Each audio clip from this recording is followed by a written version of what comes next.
To make money in crypto, you need a strategy and a clear mind. And we're going to use Pepe Coin as an example of how you can play the markets correctly and get free cryptocurrency to allocate elsewhere. And any of you regulars on this channel, we have been tracking Pepe Coin for some time. So we've taken advantage of some of these moves.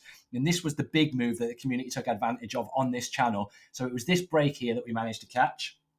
And that was a move to the upside from the break to the top, 54%. So let's use this as an example. If we had $1,000 here, you've got $1,000 there.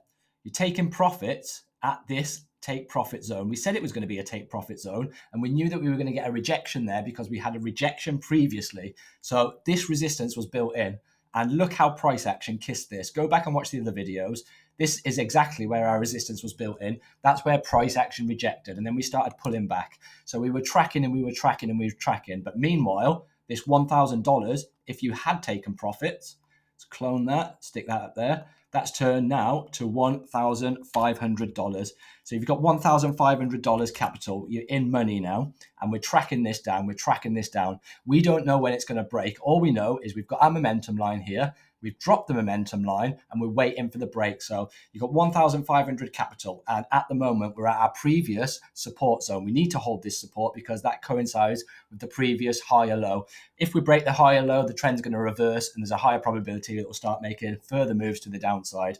Doesn't mean it's the end of the world. You can take advantage of lower levels if you know what you're doing. Just wait for the break. So if we wait for the break here, let's use this as our example in the next part of the strategy.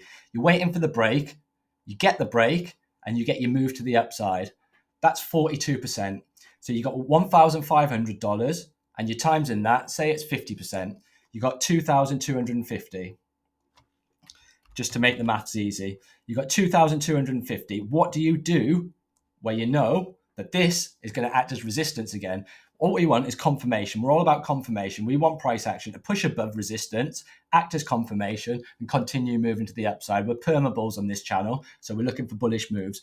This point here, this support buy, is exactly the same as this resistance. So if you're buying at resistance, you're likely to get pulled back. If you're buying at support, you're likely to push up. So support buys, support buys, support buys. That's what you're looking for. But meanwhile, you know that this is going to act as resistance until it flips support. So you can expect this to act as resistance. And if you've got your $2,250 at this resistance level, what it allows for you to do is take out, clone that, take out your initial capital, $1,000. So you've got $1,250 up here. And you've got a $250 higher allocation than what you would have had down here. And what else have you got? You've got $1,000, your initial capital that you've taken back out. So you're not in any risk whatsoever. You haven't lost anything. And you can reallocate that in a different coin and position yourself exactly accordingly with that coin. So have a clear mindset, have a strategy in mind, and realize that these two trades here could have given you a $250 profit and your money back, your $1,000 and 1,250 remaining allocation within Pepe Coin. So if you did like this, check out my Pepe playlist and I'll see you in the next one.